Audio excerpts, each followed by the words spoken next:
The pact is backed by a $5.8 billion fund for buying weapons, plus extra cash for operations and defence research. Leaders hailed the agreement as a historic milestone for the European Union. Something that just 1 year ago most of us and most of the rest of the world considered impossible to achieve. Supporters say the pact will end the kind of shortcomings seen in the 2011 intervention in Libya, when European allies relied on the United States for air power and munitions.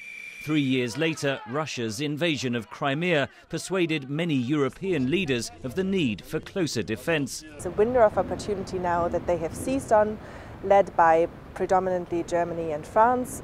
A window of opportunity that has opened thanks to political forces further afield, foremost among them the election of Donald Trump as US President. On the campaign trail, he called NATO obsolete. Although he has since offered support for the alliance, doubts linger in Brussels. The strong sense in Europe that America will no longer be there to rescue them, and that they have to get serious, that they have to grow up on defence themselves. Then secondly, we've had Brexit. The UK has always been critical of European defence integration efforts on the EU level. Britain, due to leave the EU in 2019, has pledged to support the EU Pact. We think there's a lot of promise in the ideas, and we'll be backing them up.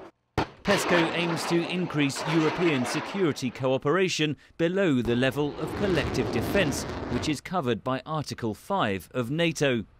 NATO representatives are saying that they actually don't see the risk of duplication, they don't see the risk of redundancy, they do see the need for European countries to spend more on defence and work more closely together there. Analysts say Britain fears being squeezed out between NATO and the European Union. It may be able to join EU projects under the PESCO Pact, but only if it provides substantial funds and expertise. Henry Ridgwell for VOA News, London.